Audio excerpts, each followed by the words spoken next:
Welcome to the second stop on the tour My Feet Around the World. After 3 years of university, I finally got to take my feet to the land down under. It was finally time that my toes warmed up in the hot, hot sun, mostly because it was winter here and there summer. I spent 6 months at the University of Wollongong in the Campus East residence in Fairy Meadow. According to Gibson's article in 2012, The Cool Places, Creative Places, and the Community Perceptions of Cultural Vitality in Wollongong, people told their stories and made hand-drawn maps as to what the general public considered to be the city's most cool and creative places. Gibson found that the most popular places were the beachside suburbs with the unique cultural histories. I lived on a residence that was bought by the University of Wollongong called Campus East. This place was where thousands of immigrants came to live when they first came to Australia. The government was trying to bring people to the city from the UK and the EU to work in the steelworks, and gave them this place to live whilst transitioning to life in the city. This made my stay here very historical because I met one of the children of this immigrant population that used to live on Campus East. In this article, Gibson concluded that creativity is what links the city together and that small-scale cultural infrastructure is vital.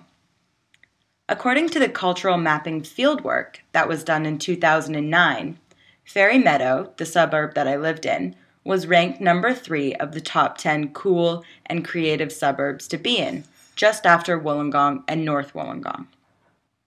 According to Lazarow's article of using observed marketing expenditure to estimate the value of recreational surfing to the Gold Coast, Australia in 2009, the total reported annual expenditure by recreational surfers on the Gold Coast in 2007 was estimated to range from 126 to 233 million Australian dollars.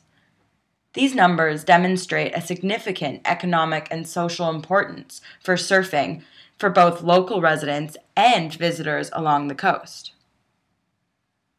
Even though there is a significant social and economic value for both residents and visitors to the area, the beaches also promote social, mentoring, and sharing opportunities amongst the community. For me, surfing was an essential part of my experience in Wollongong. I paid for the surf lessons, a surfboard, and made friends with the lifeguards and other people I surfed with.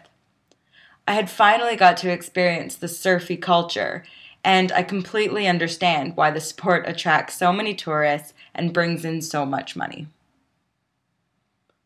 In a study by Dyer, 2007, Structural Modeling of Resident Perceptions of Tourism and Associated Development on the Sunshine Coast, local residents were asked about the perceived negative social impacts, positive economic impacts, and the positive cultural impacts that tourism had on their city. The overarching theme of the study was that by identifying and differentiating between the resident perceptions that support or are likely to hinder the tourism development, is that planners and managers can now address the concerns through strategically targeting community consultation or provision of information. This is good because a preventative measure is better to ensure the goodwill within the community. According to Gibson and Waitt in The Creative Small Cities and Rethinking the Creative Economy in Place, 2009, the city of Wollongong is the example in which the authors emphasize the importance of rethinking the creative economy in place.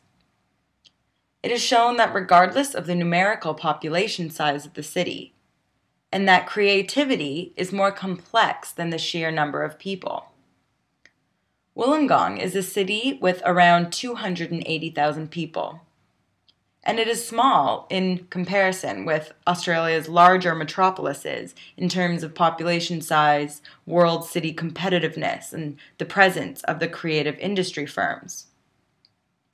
However, Wollongong was one of the first Australian municipal authorities to embrace culture and establish creativity city agendas and the aspiration to become the city of innovation prior to the Richard Florida phenomenon. Gibson refers to Richard Florida's theory about the creative class and asks the question, does the size of the city really matter in the discussion of creativity and the possibilities for creativity-led regeneration? In Wollongong's case, the size of the city did not have an impact on how creative the city is. In Florida's article on the cities and the creative class in 2003, the Bohemian and Innovation Indexes were higher in the creative capital model than other theories. The Bohemian Index was an incredibly strong predictor of everything from a region's high technology base to its overall population and employment growth. For Wollongong, the Bohemian and beach culture emphasizes tolerance, and out of that, the talented come and move to the city, which creates a rise of population and technology within the city. In contrast, Daskalos in 2007, in the article Locals Only and the Impact of Modernity on the Local Surfing Context, as the town becomes larger, the issue of gentrification is at hand. The Bohemian culture, which consisted of the working class surfies, which came to the city because of its cheap cost and living and the ability for the great recreational opportunities, are then pushed out of the city because of its costs of living are now higher than before. So what made the city cool and creative in the first place is now moving away. Often people choose to live in Wollongong because it's cheaper than Sydney, and they want to live on the beach. But the question is, will this now happen in Wollongong as more people move to this creative city? After taking a look at the city itself and the great time that I had there, I'm planning to move there permanently. But this made me think about how tourism and globalization impacts the places we choose to live. According to Tulenti in 2007, in the article Settled Tourists' Second Homes as a Part of Tourist Life Stories, tourism has been fundamentally connected to the idea of being on the move without any firm attachment to any one place. The question posed in the paper is, how do people become so attached to their tourist destinations that they eventually want to buy a second home or even move to such location? The more familiar the tourist resort becomes, the more important the identity of place and personal relationship to the specific place seems to be, and it becomes more tied to the personal biographical narrative. In my experience, this is true because the more familiar the place and the people in Wollongong became, the more I identified it with home. I still identify with Wollongong as home, even though I spent 21 years of my life in Toronto.